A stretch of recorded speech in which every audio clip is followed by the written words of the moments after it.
There's one word that sums up how we've gotten to this insane pass, and it's cowardice. The number one ingredient that, if it were present, would change the outcome of almost all of these stories, all of the smearing of good people for maybe at worst making a mistake, is courage. It's a story of cowardice and courage, the moment that we're in. From 2017 to 2020, she was an opinion writer for The New York Times. Then, in a very public resignation, she torched the work culture there and revealed the tense, radical environment she was working within. Before our guest Bari Weiss was at the Times, she was at the Wall Street Journal for 5 years. And now, stepping away from the biggest news outlet in the country, she's in the midst of crafting her own media property. She now releases Common Sense with Bari Weiss, a newsletter on Substack, with the freedom to investigate and pursue stories she simply didn't have before. She recently launched her own podcast as well, Honestly, with Bari Weiss, featuring unique and captivating conversations and stories rooted in the most fundamental issues the country and all of us are up against right now. Bari wrote about and popularized the intellectual dark web at The New York Times back in 2018. It was at that time that we connected. We've been friends since, and in this episode we talk about why she's been avoiding joining my show these past 3 years. Plus, in our conversation, Bari talks about how the 2016 election landed her at The New York Times, the first experience she had being virally attacked across the internet and media, and some ideas to preserve the middle, where most Americans are politically.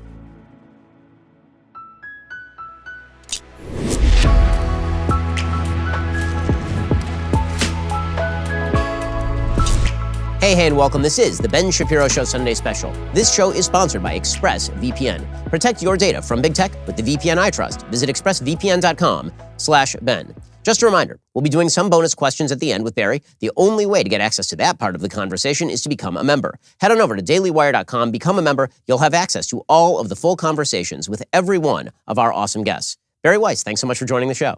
I'm really happy to be here. Finally left the New York Times so I could come here as a safe space. Right, just for that. So let's talk about how you got involved with the New York Times. I want to go through kind of your whole evolution here because I first got to know you when you were still writing at the New York Times and you were doing a big story on the so-called intellectual dark web, which has gone through some iterations at this point. But you were writing for the New York Times, and how did you get that gig? What was the sort of idea going in there? Yeah, so I had been at the Wall Street Journal editorial page where I was the resident squish. I was the most sort of left-leaning person in an otherwise, as your audience will know, conservative editorial page.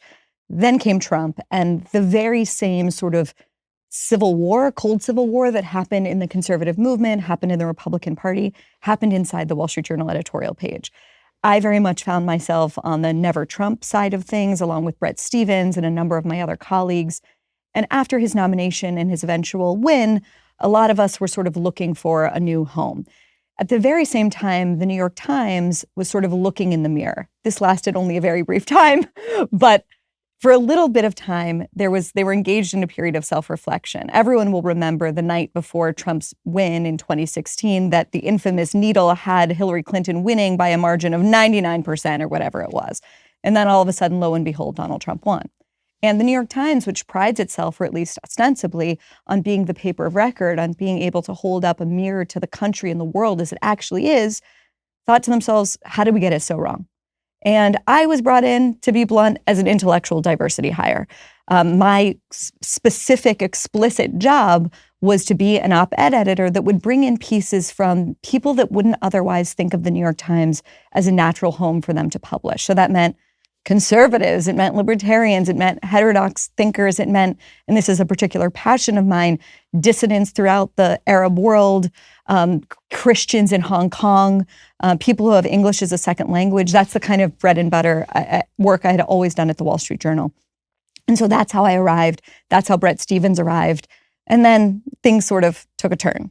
So let's talk about kind of why things went sour, because that was something that I observed as well, and you could see it kind of throughout the left. And when Trump won, there was a moment of shocking realization that maybe we don't know all the things there are to know. Because after 2012, there was sort of this impression that Democrats were going to win from now on to forever because Barack Obama had forged this brand new coalition, the kind of coalition of the dispossessed who are now going to overwhelm American politics. And so there was no need to worry about those white people out in the sticks anymore. And so we're just going to ignore those people. We're instead going to focus in on this coterie, and then Trump wins. And so the idea was, suddenly it dawned on them that there need to be some investigation of what happened. But the way that they seemed to investigate, it was sort of like Steve Irwin going out into the wild. They would send some guy with like an Australian outfit out to some diner in Ohio, and they'd be like, what did the locals think? Well, right. And what was so astonishing is one of the only people I personally knew that called the election or that told me she really, really suspected Trump would win was my mom. Why? Because I'm from Pittsburgh, and my mom at that time had a flooring business that took her to, driving an hour, 2 hours outside of Pittsburgh, into, Pennsyltucky, as people call it. And she would call me and say, Bari, I've never seen anything like this. It's like the side of barns are made with homemade signs for this guy. Like, I'm telling you, you guys are crazy. This guy, the Times is crazy. This guy has momentum that you just isn't being captured in the mainstream press. So that was my mom, someone without any expertise, none of the tools that Nate Silver has at his disposal. I went to the Times not naive. I'm from, a Zionist Jewish family. I had seen the bias that the New York Times had toward Israel for my entire life. My dad's a political conservative. My mom's a liberal. The New York Times and its bias was a topic of incredible and sustained discussion in my house from the time that I was young. What I didn't expect was the sort of lack of collegiality that was there almost from the beginning and then really, really, really grew. And also the sense, and this, of course, burst into public view with the decision to publish this op-ed by Senator Tom Cotton last June in our sort of fevered summer of COVID and George Floyd's killing and the rest, that people genuinely believed that ideas that they disagreed with were literal violence and harm. That's what I didn't expect. Did I expect that, conservative ideas or, non-progressive ideas would be written off as sort of backward and retrograde? Of course. Did I expect that there would be biases on any number of issues, not least of which Israel, a sort of bias, let's say, against American power? Of course. What I did not expect was the idea that being exposed to those ideas and exposing our readers to those ideas was actually violence, was actually putting people's literal lives in danger. That's when I realized, as Andrew Sullivan's put it better than anyone, we all live on campus now. And, I was a student at Columbia 15 years ago. That was sort of my original sort of waking up moment to the excesses of the illiberal left. Long story short, I found myself sort of being called a conservative and a Zion Nazi and a neocon when I was very much a progressive. And that's when I sort of started to witness the nature of this ideology. What I didn't expect, and what I think no one fully expected, was the extent to which that ideology would come to swallow all of the sense-making institutions of American life, all of the institutions that are charged with upholding our liberal order, and I mean that in the most capacious sense of the word. Our publishing houses, our newspapers, our magazines, our universities, our movie studios, as you know, a lot of our tech companies and increasingly corporate America. That's, I think, what many people didn't expect. And all of these ideas were treated as a kind of punchline. And then all of a sudden you're sitting there at the most important newspaper in the world, whether or not you read it, whether or not you subscribe, it is the most important newspaper in the world. And it's supposed to, it has a job, which is to be the paper of record. And instead of abiding by its motto, which is all the news that's fit to print, it's all the news that fits the narrative. It's all the news that advances our political agenda. And anything that doesn't is either ignored, it's overlooked, it's neutered, it's papered over. And that was something that was obvious to me within the first year that I was there. But it really just got progressively more intense, I would say. So I guess what I was going to ask is when was like kind of that first moment where you realized that they were going to try and buy this back, where there was that moment where they were like, okay, we're going to try and give some sort of credibility or at least try to make sense of these people we don't understand. And then it went to Principal Skinner, it's not us who are wrong, it's the children Yeah. who are wrong. When did that first kick in for you? There were a few sort of signal events. One of them that I remember really clearly is, Ben, I'm sure you'll remember that there was Hanukkah, I think it was Hanukkah of 2019, there was an attack, a violent attack against Jews almost every single day of that holiday. There was the machete attack upstate in Muncie, New York, where a rabbi's home was invaded by a guy with giant machete, tried to kill as many people as he could, ended up murdering a guy named Joseph Newman. There was the attack on the New Jersey kosher supermarket that was carried out by acolytes of the Black Hebrew Israelites, which are not Hebrew Israelites, but are just sort of like a hate group, Nation of Islam, Farrakhan kind of vibe. And anyway, I wrote a piece at the time, a column called America's Bloody Hanukkah or America's Bloody Pogrom. And I thought it was a really good column. It was it was really my subject. I mean, I'd written a book called How to Fight Anti-Semitism. I was bat mitzvahed at the synagogue in Pittsburgh, Tree of Life, where the most lethal attack against American Jews in all of American history was carried out. I have some skin in the game, and I know a lot about this subject. And I was basically called into my editor's office and was told, we can't really run this. And the reason, in the end of the day, why we couldn't really run it is that the people that were carrying out the attacks weren't white supremacists carrying tiki torches. When the person carrying out the attack against Jews is a white supremacist, is a neo-Nazi, there's incredible moral clarity. But because of this, the nature of this ideology, when an anti-Semite comes from a group that has been deemed, fundamentally oppressed no matter what, then all of a sudden it's morally confusing in this ideology when that person also happens to be a victimizer. And so that was a moment for me where I thought to myself, hold on, this is news. This is important. I am an expert in this subject, and I'm being told that it doesn't have a place in the Times. And then I found, and this is the really insidious nature of it, ideas and op-eds and columns that I would write that sort of suited the narrative, those went right into the paper. The amount of energy and sort of diplomacy and political capital that you needed to sort of smuggle through pieces that didn't suit the ideology, it just took so much work. And this was the part that I found that this was the trap I found myself falling into, that you thought yourself out of commissioning those pieces to begin with. And I thought to myself, this is not why I became a journalist. I became a journalist to pursue my curiosity. I became a journalist to hear the ideas of people that I don't always agree with. I became a journalist because I want to expose readers to things that are provocative or surprising or serendipitous. And it just became deadening, and it became really boring. And then, of course, Tom Cotton happened. So let's talk in just a second about what actually triggered you to leave, because that was a bit of a process in and of itself. First, let's talk about your investment strategy.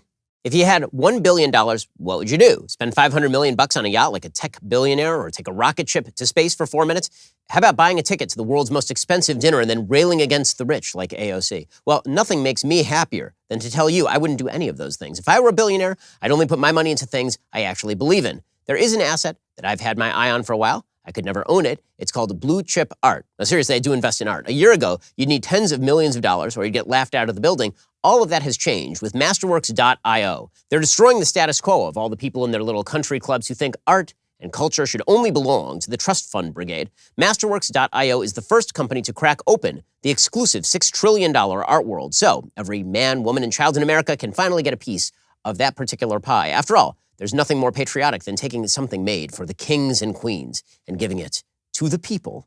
With Biden casually writing $3 trillion checks from his basement, it's definitely an alternative asset worth considering right now. Masterworks.io has democratized more than $250 million worth of art away from the ultra-rich and placed it into the pockets of the populace. So join over 200,000 members, many of whom are Ben Shapiro listeners, and skip to the front of the waitlist with my unique link. Go to masterworks.io/Ben. That's masterworks.io/Ben. Before deciding to invest, carefully review the important disclosures at masterworks.io/disclaimer.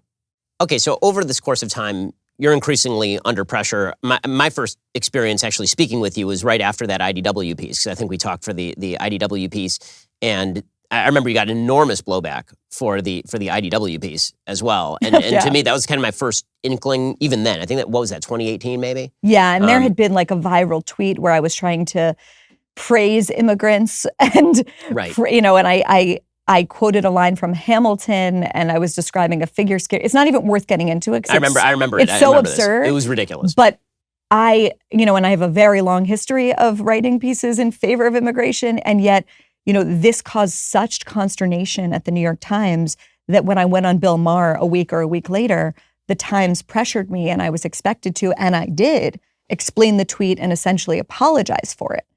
This is over a tweet. Yeah. So if that amount of risk, generates that kind of stress level. I remember that they were parroting you on SNL. You were trending on Twitter. Like, basically, you had my record on Twitter. You were being trended every couple of weeks. Now I'm used to it. But at the time, and I think anyone who's sort of emerging as someone in the public square in any way will admit, it flattened me. I mean, I was at a family wedding that weekend, and all of a sudden, all of these people, who I thought ostensibly were my colleagues, both literal employees of the New York Times, but also broader, journalists who I knew, were pouncing on me and were calling me, xenophobic. They were calling me a bigot. They were calling me everything that I hate. And it's very painful. And that's the thing about this trend and this culture and this movement that is so terrible, is that it weaponizes empathy. And it makes you, one of the things that I think is really important as writers and journalists and, intellectuals, to the extent that I am one, is being able to change your mind. And to be able to change your mind, you need to be able to hear criticism. But when that criticism is coming in such bad faith, it almost makes you want to sort of build a fortress around yourself, which is a terrible thing if you're trying to be able to be someone that is open-minded and hears criticism in good faith, if that makes sense. No, it makes so much sense. I mean, I've had this experience personally many, many times, where if you're a good-hearted person, forget about being a journalist. If you're a good-hearted person, you want to make yourself better in any way, you have to have some sort of feedback mechanism where somebody can tell you you're doing something wrong and keep you within the lanes of doing the right thing. And when that feedback mechanism gets hijacked by people who despise you, and they just start giving you bad feedback that is designed to tearing you down, the natural instinct is to create a bubble and an echo chamber. And so the question is, how do you create a life where you can receive the feedback that's necessary, but sort of prevent the feedback that is badly motivated from hitting you? And I think that we could both think of examples in mind, but prevent the kind of radicalization and hardening that comes from getting that bad feedback. And I think I've been able to do it pretty well, but that's just a risk that comes with sort of being in the public square and getting that kind of, negative and irrational and nonsensical often feedback. And that tweet was the first time that it happened to me. And one of the things that was very difficult about it is that I didn't really understand the kind of support structure that I needed yet. And I also was getting that feedback from people that were sitting 2 desks away from me. And that's really, really difficult. It's hard to work in an environment where you have a conversation, it's an open newsroom, and then you hear that the conversation you had on your phone in what's supposed to be a newsroom is getting repeated as, cocktail party fodder. And that, makes you paranoid, and it makes you just unable to take the kind of risk that I want to be able to do, and that since I've left, I've really been able to do again. So finally, you make the decision that you want to leave, and you write this very widely trafficked letter. It's a terrific letter about the shortcomings of the New York Times. I think I read it in its entirety on the air. The letter discusses all the problems with the closing of the mind at the New York Times, and it also discusses the fact that the higher ups at the New York Times stood for this, and that really is the big question to me. Is not the fact that you have schmucks working at the New York Times. Cowardice. It's the leaders at these institutions have become such unbelievable cowards, and this is true at virtually every major institution in the country, that they are allowing the insane to run the asylum. The people who are in charge of the New York Times are not the heads of the New York Times. They are the woke wing of the New York Times who get to dictate what the coverage looks like. There's one word that sums up how we've gotten to this insane pass, and it's cowardice. There's a million other words that we can use to describe how we've gotten here.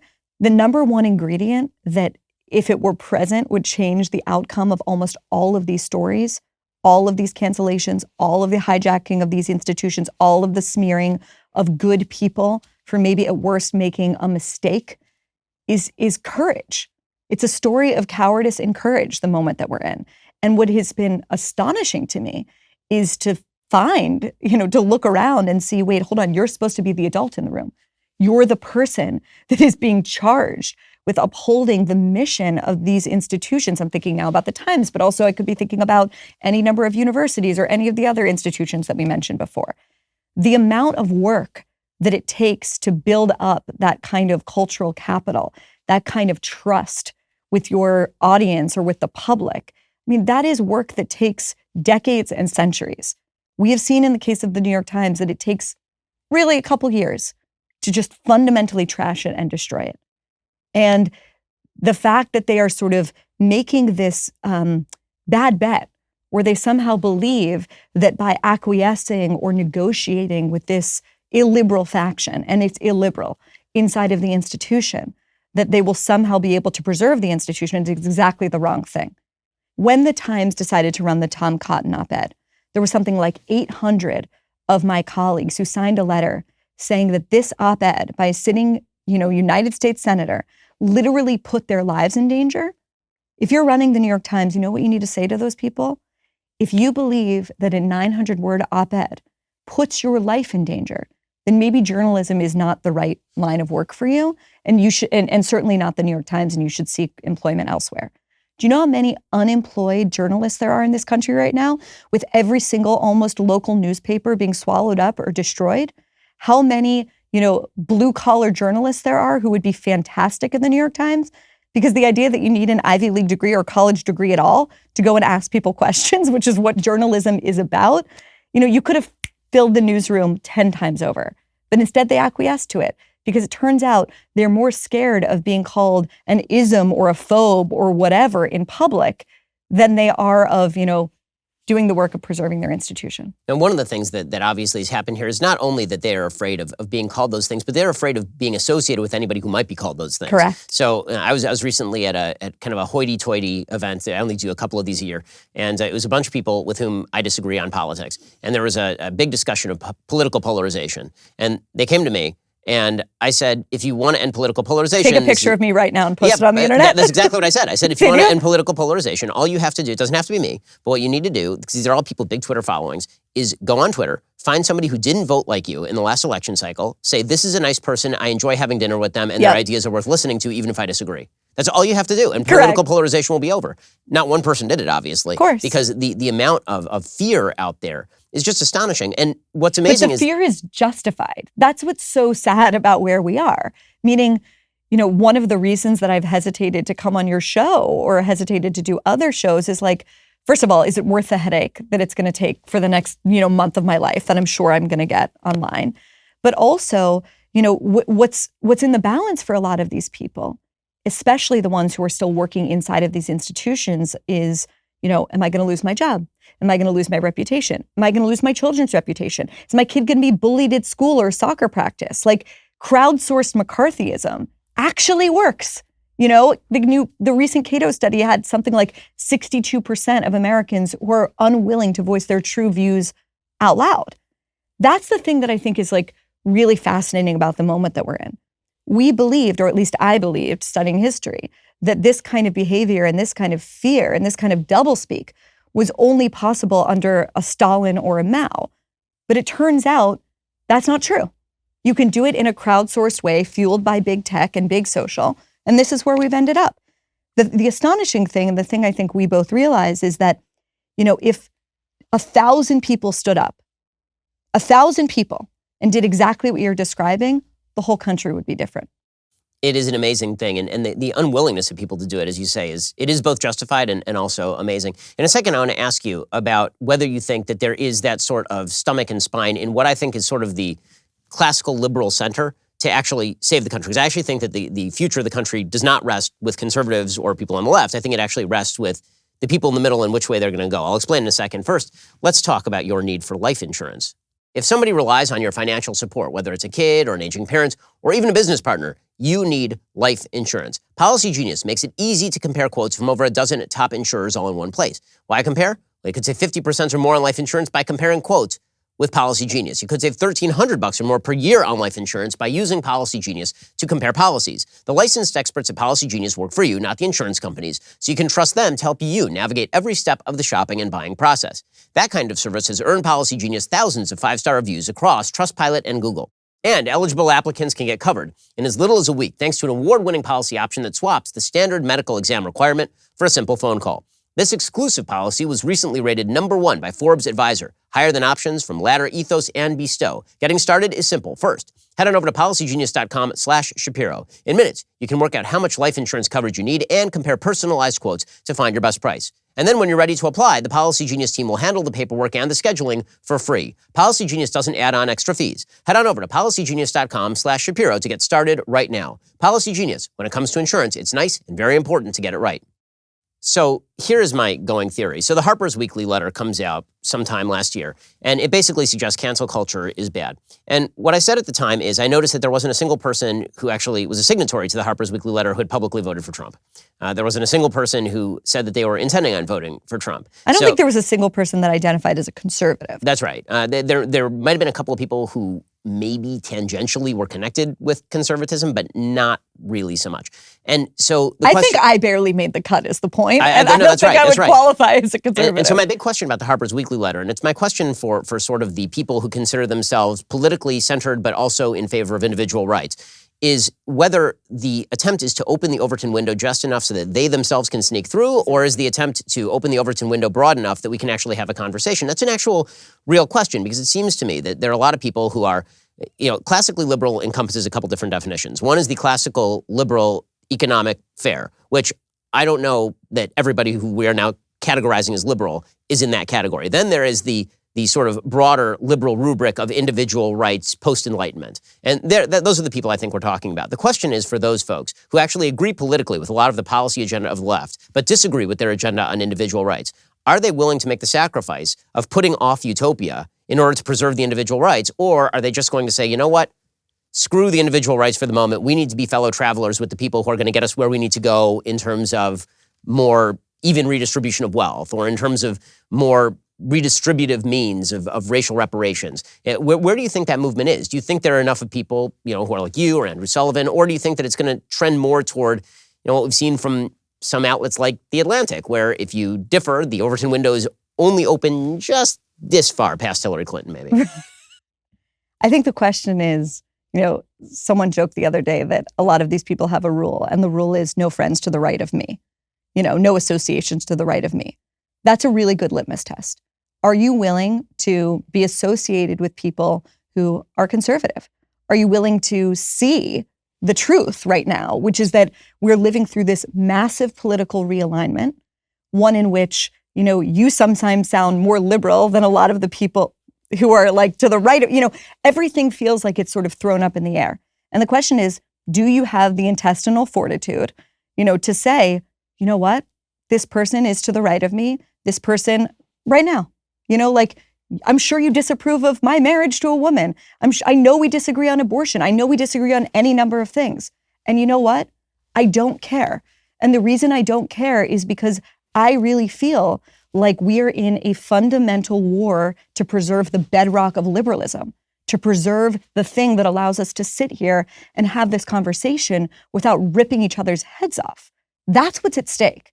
And I think for those who are able to see that that's what's at stake, yes, they will have that sort of spine and fortitude and all of the other metaphors that we could come up with. The question, as you put it, is how many are there, right? How many are there? I really, really believe that the self-silencing majority of this country is broadly in the center, wants a different choice other than Laura Ingraham and Rachel Maddow at night. But because of a million reasons we can point to, including polarization, including the incentives of cable news, including the incentives of, big tech wanting to keep us enraged so we stay online, and on and on and on. And because of cancel culture, these people are quiet. These are the people that, are dissidents in some of the most liberal institutions in the country, the people that write me. These are people who say to me, I don't know where to go. I don't fit in anymore. I'm homeless. Those are the people that I am trying to speak to. Those are the people who I believe are the majority. And those are the people, I agree with you, Ben, whether or not America is able to preserve itself as a liberal democracy really depends on those people standing up and speaking out right now. Yeah, I think the big question that I keep having, and it's to people on the left and to people on the right, is whether we want to share a country anymore. If the question is whether we want to share a country anymore, I think that as we nationalize every single issue, the way we think about politics is not local. No, it's all flattened. It's all one big national story, and everything is seen through that lens. Exactly. It's all. No one cares what state governments do anymore unless it becomes a federal issue. But it's all what the federal government does, or what you're seeing on national media, or what you are seeing in terms of social media, where what somebody is doing in New York affects me in Florida because it's on social media. Because of that great flattening effect that you're talking about, it's actually resulting in not people combining or people actually making connections, it's resulting in precisely the opposite. You're actually starting to see this massive self-sorting effect. I mean, listen, I'm part of it. I left California because of this, right? We moved down to Florida because I didn't want to live in California anymore. And I think you're going to start to see more and more of that. And so the question is going to become, if we actually want to share a country together, we are going to have a lighter hand when it comes to what happens at the very top level, and then say that we're going to have to leave each other alone closer to the bottom level, or there isn't going to be a country anymore. I agree with that. I also think, and I think we're starting to see the seeds of maybe the backlash in a positive way. There's a scarier backlash we can talk about, but a backlash to the sort of nationalization, flattening effect of everything and the onlineification of everything. There's a movement, I think, afoot in this country that wants to say, you know what, it really matters who my neighbors are. And it really matters that I'm connected to people. And, public safety in my neighborhood is the thing that actually matters to me. And feeling connected to people that you're surrounded by. The other thing that I've noticed that blew my mind, there was a statistic that came out the other day, something like 50% of millennials, did you see this? Pray to God every day, identify, it's mind-blowing. And I don't know, I just think that people are sick of the way that we're living. It's literally making people sick. And I think that a backlash to that is coming. Now, whether or not that backlash looks like something that's healthy, that's focused on people's communities, that's focused on local life, that's focused on reviving civic and religious organizations, that's one way we can go. The other really scary way we can go, and this is one of the reasons that I've been so outspoken about woke ideology, is a world in which everything is seen through the lens of race. Everyone becomes hyper-racialized, and that can lead to a very scary backlash that we were talking about before the show, in which, if you tell 10-year-old boys that your whiteness is the thing that really matters to you, your whiteness gives you a lot of power. I don't want to live in a country where that is the idea that's given to young children, from the time that they're little kids, that their race is the thing that matters to them. It's the thing that matters more than anything else. And in fact, it gives them tremendous power. That's very scary to me. So this is some of the stuff that you've been writing about at your Substack, which is now wildly popular. And thank God it proves that there's a market for the kind of stuff that you actually want to get out there.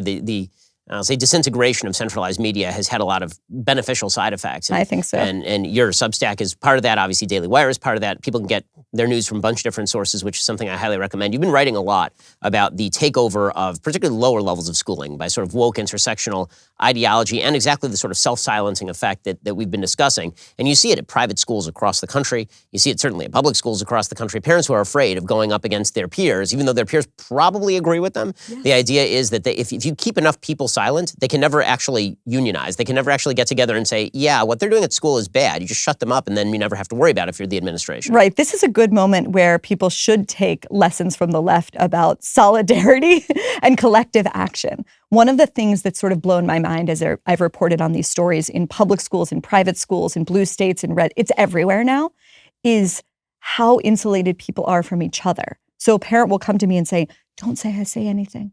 Another parent will come to me, don't say I said anything. And then I'll hear from a teacher. And I'm like, you guys realize that most of the people agree with you, but they've been so scared to even voice their opposition to this, even behind closed doors, even to other parents, that they really don't know any better. And one of the main things that I tell parents that are concerned about the direction of their school is collective action, solidarity. Find other people that agree with you. You will be so much more effective in standing up to this. One of the most, unbelievable examples of it has played out in Loudoun County, Virginia, where parents like Asra Numani and Z Van Fleet, who survived Mao's Cultural Revolution in China, and on and on and on, mostly minority parents have been standing up to the school board there. And it's been an incredible example to watch. We were talking before about cowardice and courage. I think one of the things that's been really inspiring to me and also surprising about the moment that we're living in is that you would think that courage would come from the people that have sort of accrued capital, that have reached the pinnacle of their careers. But it's the opposite. Courage is coming from the periphery. Courage is coming from people like there's this amazing mom, Gabby Clark in Nevada, whose son, William, was a student at a democracy prep there.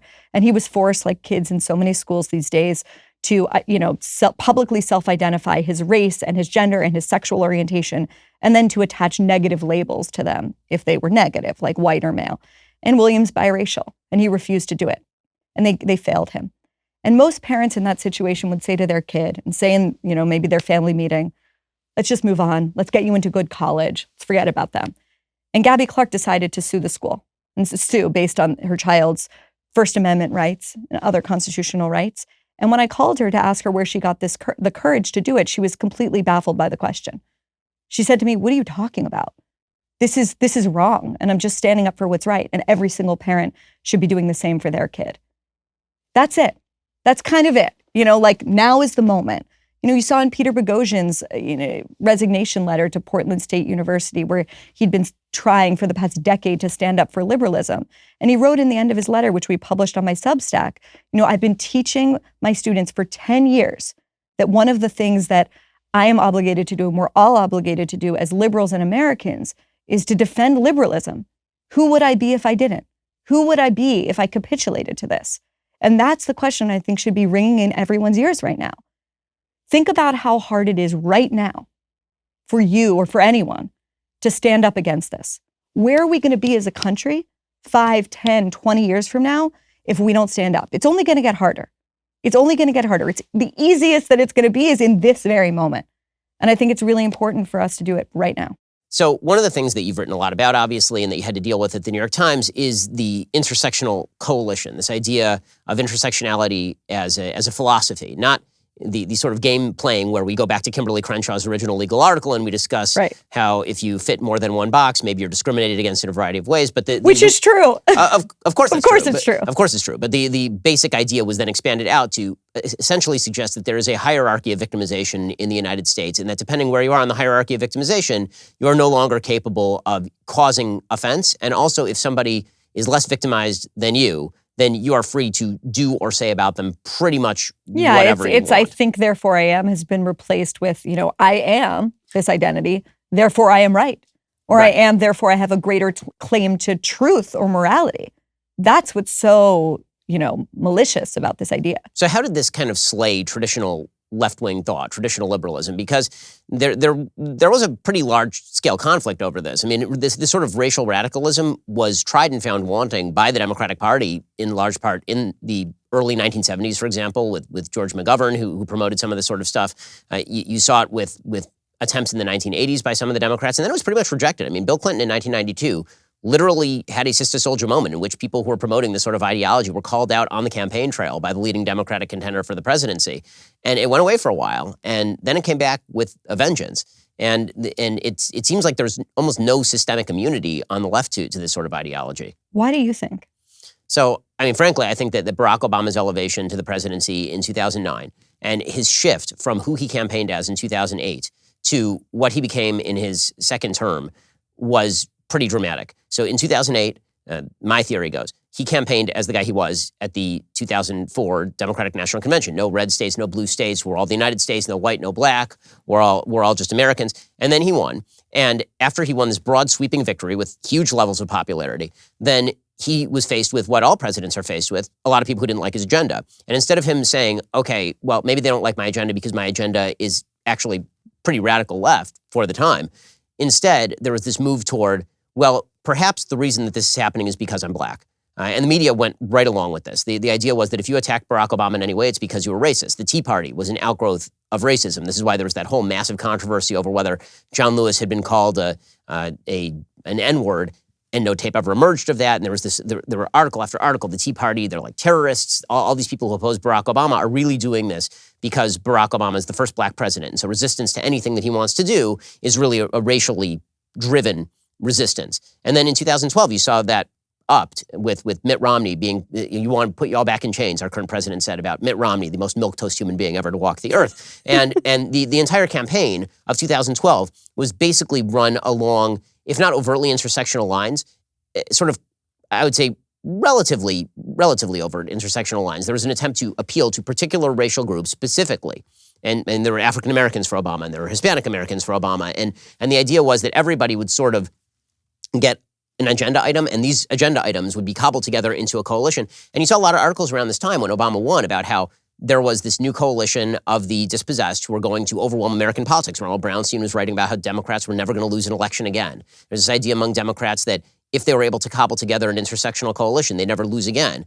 And so Obama, because he was so in his own person, such a popular president, And because he campaigned as post-racial, the failure of that ideal in 2008 and the breakdown into polarization post-2008, I think led a lot of Democrats to believe, okay, well, there really is a sort of racial battle that's simmering under the surface here, even though pretty explicitly the reason that Barack Obama was elected in 2008 is because he was going to be the first black president. A lot of people voted for Barack Obama in the primaries who never would have voted for a first-term junior senator from Illinois with no actual legislative accomplishments on his record if he had not been the first black super talented politician, yes. But of course, the nature of who he was led to his immense popularity. I mean, people taking pictures of themselves at the ballot box, voting for the first black. It was supposed to be the culmination of America's victory over our horrific record on race. And instead, and you can see this in the polls, visions of how race was going in America immediately began to turn. You can see in the polls that on race, America immediately started to hit the down skids about 2009, 2010. Up to 2008, 2009, the polls were really good in terms of how many Americans thought we were getting closer in terms of race, how many Americans thought we were doing well in terms of race, and then both white and black Americans, after 2009, 2010, you start to see the polls really start to dip pretty significantly. Okay, that is a very cogent political explanation, and I do think there's something there about Democratic Party strategy in terms of how it's sort of cobbled together, this coalition. Yes. My answer maybe is a little bit more metaphysical. I believe that the surge of this and the reason especially that so many young people are drawn to it is crisis of meaning and the death of God in this country. Like, I just really believe that people are searching for some moral purpose to their life, the sense of being part of a coalition of the righteous, sense of being on the right side of history, all of the things that we used to get from other structures that because of, let's be honest, like many of the fallouts of things like globalization and tech and the rest, that are so much bigger than we have time for in this conversation, have led people sort of grasping for meaning. I don't think the reason that people are drawn to this ideology in our generation and younger is because they're stupid. I really think it's, I think it's because it sort of lights their soul on fire in a real way. And it sort of reminds me of just like any religious revival movement at the beginning, which is like it lights your soul on fire and then you want to go light other people on fire. Yeah, no, I don't think there's a mutually exclusive explanations at all. Agree. I mean, the explanation I'm giving is sort of why it happened when it happened, but the explanation that you're giving as to why it's happening at all, I think is of course the right explanation. I also think it has something to do with the fact that if you look at when these ideas sort of started taking root in the academy, it's just around the time that, it's sort of us. And the kids the people 5 or 10 years younger than us who have only marinated in this ideology. When our parents went to college, I don't know if your parents went to college, it was not the political monoculture that it is now. When I was in Columbia, whatever it was now, 15 years ago, this was it, right? Like Edward Said's Orientalism, the idea that all of the sort of maladies of the Middle East could be blamed on Israel or America, that was the only idea that you encountered in the Middle East Studies Department. That was it. And so, it turns out that ideas really matter. And that if you are only marinating in a particular set of ideas, and you don't even have the ability to understand why someone would come to a different set of conclusions because you're literally never encountering it, well, guess what? Like, it turns out that you make your way into the world and the things that you learned about in the gender studies department at Oberlin or the anthropology department of Vassar, like those have shaped your mind in its most important and impressionable years.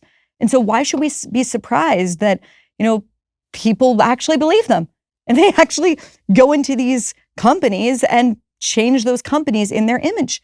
The other thing I would add is, this is Yuval Levin's idea, not mine, but the transformation of these institutions into platforms on which it's a stage where we all sort of play for our own benefit. And I'm as guilty of that as anyone. Those are the incentives right now. Build your audience, bring your audience with you. Well, that's just transformationally different, than when, 20 years ago before the internet was around. So I think all of those things sort of have combined to bring us to this current moment. Okay, so let's talk about the fact you're obviously very openly Jewish, you're very openly Zionistic. I'm extremely openly Jewish and openly Zionistic. The yarmulke says it all.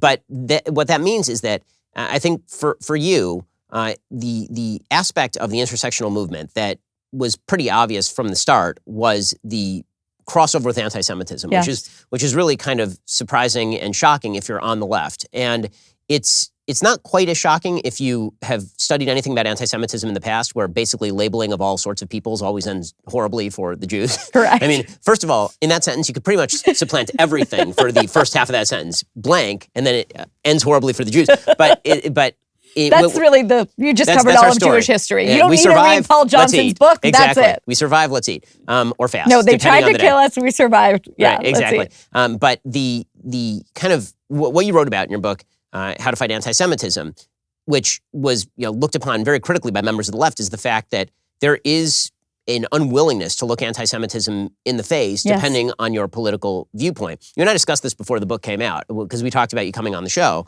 And one of the things that I said is, I think that you're going to find that a lot of people on the left are going to be angry at you for writing this book, specifically because you point out that there is anti-Semitism on the left. And if you want to fight anti-Semitism, you actually have to look at anti-Semitism on the right and point it out, and anti-Semitism on the left and point it out. And you have to fight it wherever you see it, or you can't really claim to be anti-Semitism. But that's an unpopular point of view, because there is a pretty strong correlation between belief in intersectionality and willingness to countenance anti-Semitism. Yeah, I mean, just quick sort of like on one foot explanation is that Jews are getting squeezed from both extremes right now, right? So better than probably anyone, what anti-Semitism from the far right looks like. It looks like saying, Jews pretend to be white people. They look like us. They seem like us, but in fact, they're loyal to Black people and brown people and Muslims and immigrants. And in a sense, they're like the greatest trick the devil has ever played. And that was certainly the ideology of the man that walked into the synagogue where I became a bat mitzvah and killed as many Jews as he could. And he specifically selected that synagogue because the previous Shabbat, the previous weekend, it had participated in Refugee Shabbat, the idea of, welcoming the stranger and the biblical injunction to do so because we ourselves were strangers in the land of Egypt. That's the right. And everyone knows that because it's explicit. We don't need to have a Talmudic debate about going on gab.com and saying, kill all the Jews. We all see what that is. And because of course of Hitler and the long shadow of the Holocaust, we all recognize it. And there's incredible clarity around it.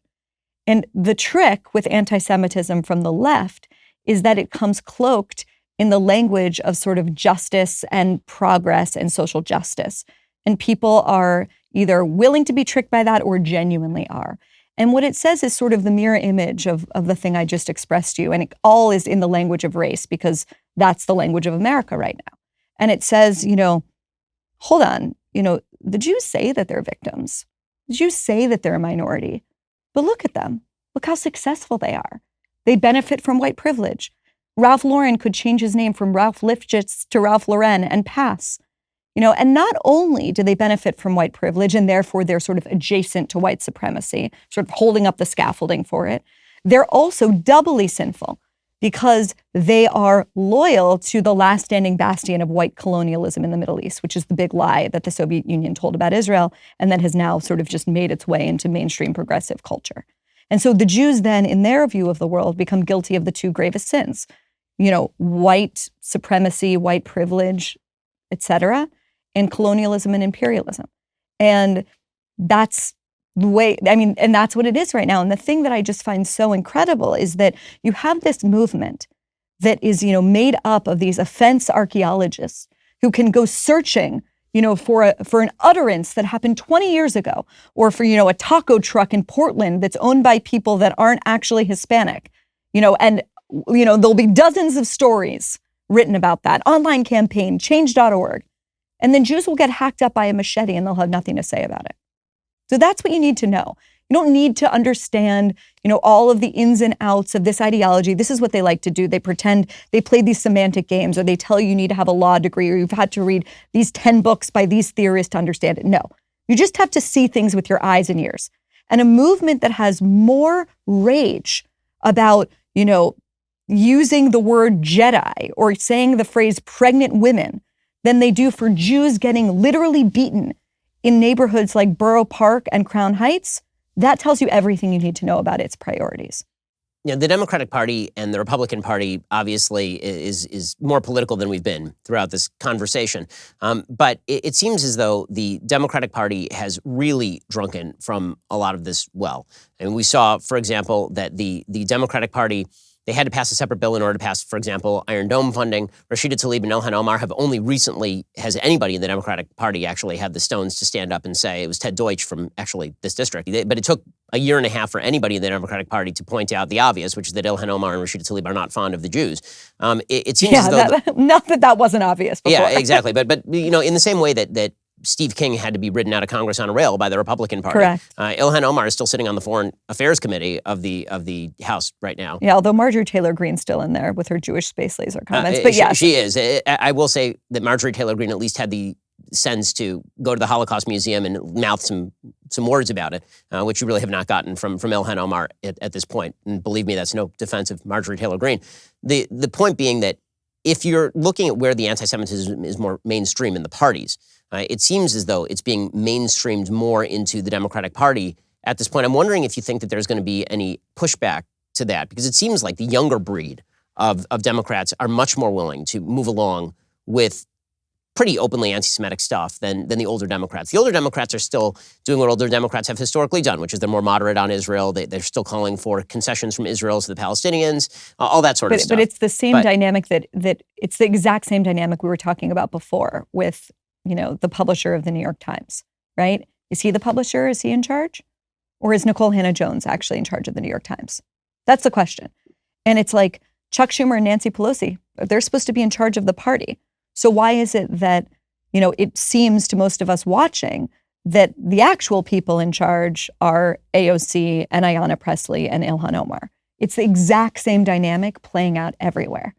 So when I saw Ted Deutsch, stand up to it, I was like, wow, this is shocking.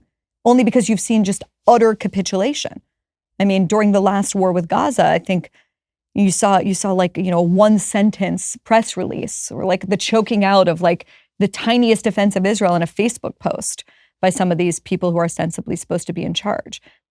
I think a lot of the institutionalized anti-Semitism, I think a lot of the anti-Semitism that's, acceptable in, elite, upper crust, intellectual circles, there's no question that's coming from the left. But the gutter anti-Semitism, the kind of anti-Semitism that, leads people to send me really crazy letters or, in the case of when I used to live in New York, like call my rabbi and, threaten us, that's often coming from the right. The physical terror, the physical anti-Semitism, the violence, that's coming from the right. The anti-Semitism that's sort of socially or politically acceptable, that's coming from the left. And the whole thing is that you have to be fighting both. And I think one of the sort of the tests is if you're serious about actually fighting Jew hate and you're on the right, you got to be calling it out in your own house. You got to be calling it out on the right. And if you're serious about it on the left, you have to be calling it out from the left. And I think so often what we're seeing is people who sort of using, fake care about the Jews as a kind of political cudgel in order to beat the other side over the head. So we were talking before the show a little bit about our kind of great fears for the country, because you and I differ on a lot of policy prescriptions. In fact, I think that we may differ on more than we agree on in terms of in actual policy. We may be on the same page on some foreign policy matters, but on domestic policy matters, you're much more of a government should be involved in spending initiatives person. You're much more socially liberal than I am on virtually all the issues that you mentioned earlier. But we definitely agree on sort of the under the iceberg issues, which are, do we get to talk freely to one another? Should we have conversations about this? Should there be a level of subsidiarity in the United States? Should there be due process? Should people be judged based on the sins of their parents? I mean, those small issues. Right, exactly. And so I guess that my great fear that we were discussing earlier is whether that center is going to hold, which is sort of the core of the entire conversation. Because what I'm seeing in politics right now is this reactionary ping-ponging where the left goes really far left, and so the right very often will just react by saying, okay, well, you know what? If you're going to use the ring of power this way, well, when I get the ring of power, I'm definitely not throwing it into Mount Doom. I'm going to use the ring of power, and I'm going to smack you so hard it's going to make your head spin. And the idea is that if you don't smack them so hard that their head spins, they won't stop. Like we're beyond the point of talking. We're beyond the point of being able to live together in the country. And I wonder how much of that is very online, but I also wonder how much of that's going to bleed down, because there is this feeling, you're on Twitter a lot, I'm on Twitter a lot, and there is this saying that, don't get too into the Twitter bubble, right? Don't believe that Twitter is real life. But it is. But that's kind of the thing, right? They used to say the same thing about college campuses. I wrote my very first book, which I wrote in 2003, so I would have been 19. 12. Yeah, exactly. I was 19 when I wrote it. It came out when I was 20. And that book, which was about bias on college campuses and some of the stuff happening on college campuses, I remember the number one question I got is, who cares why it's happening on college campuses? And the same thing is happening on Twitter as people start to, the two most live wires kind of in politics on Twitter right now are the hard left, the kind of woke squad left. And the nationalist populist right. And the nationalist populist right. And it seems like everybody who's sort of in between is being categorized as a squish in some way. And so I'm wondering how you think, what do you think is the best way to This is the number one thing that I think about. And I mean, for me, it's pretty simple. The way that you push back against it is by not succumbing to it. The way you push back against it is by saying, I refuse to make that choice. The way you push back against it is by doing sort of exactly what we're doing right now and what I'm trying to do with my podcast and my newsletter. It's just calling out the balls and strikes as you see them, telling the truth, being willing, frankly, to piss off your audience. The problem of audience capture is definitely not something that's been solved. The New York Times succumbed to it, but everyone succumbs to it. That's the nature of where we live. And I knew the other day that, I published this sort of forum on the question of vaccine mandates. And it contained, two lightning rods, Glenn Greenwald and Adrian Vermeule. And you better believe I lost a lot of paying subscribers that day from both perspectives. And I thought to myself, you know what? That's okay. Like, that's kind of what I need to be modeling, is I need to be showing people in my own life, in the way I conduct myself, in the media company that hopefully I'm building, that it is possible. And the way to do it starts by modeling it. I think that's really important. So you made a lot of life changes over the past few years. You leave the New York Times, you got married, you moved locations, and now you're thinking about moving locations again. So how are you building that? We talked a little bit about like building the kind of life that you need to build, right? With the support structure, but allowing a sort of feedback loop to change your mind on things. Yeah. How are you thinking about constructing that sort of life? First of all, I always am going to be grateful to the New York Times, because that's where I met my wife, who has subsequently also left, although she's much classier than I am. So she's done it in a much quieter, subtler way. But she's helping me as we build this company. And look, I would say that Judaism has been a huge anchor in my life, and increasingly so. There was a period of my life when I was in college and then afterward where I was pretty religious, keeping Shabbat, keeping kosher and everything. And then I kind of moved away from it. And now I would say we're definitely moving back in that direction. I think that, being anchored in community, hosting Shabbat dinner or going to one every single Friday night, trying very hard to get totally offline for 25 hours, being deeply connected with my incredible family in Pittsburgh, and huge extended family, will probably end up there at some point. These are the things that ultimately make a life. These are the things that make being in public and being disliked and kind of hearing the noise without letting it penetrate your soul. That's what makes it possible. And I just don't think that there's a way to do it and get sort of buffeted by it without having that anchoring, without having that mooring. Definitely want to start a family. I mean, I want to have a balanced, good life. And I feel extremely, extremely, extremely lucky that I feel like I've sort of born into that, continuing to build that, and really being able to be free, genuinely, in what I'm doing with my writing and what I'm doing with the kind of people that I'm trying to elevate. I really believe that, if Glenn Lowry and John McWhorter were as famous as Ibram Kendi, if Chloe Valdari were as famous as Nicole Hannah-Jones, if, there's lots of young people I'm talking to all the time, but if they had the kind of sway over the culture that some of these other people have, we would be in a really different place. And so that's what I'm really, really focused on trying to do. So I actually want to ask you about what you think is the future of what you're doing, because it is a growing enterprise. You obviously have a big audience, and it's going to get bigger. So I want to talk to you about that in just 1 second. First, if you want to hear Bari Weiss's answers, you have to be a Daily Wire member. Go to dailywire.com, click subscribe. You can hear the rest of our conversation over there. Now, Bari, can't wait to see what you build next. Everyone, make sure to check out Bari's new podcast, Honestly, with Bari Weiss. It is worth the listen, and her Substack, Common Sense with Bari Weiss. Bari, thanks so much for joining us. Thanks, Ben.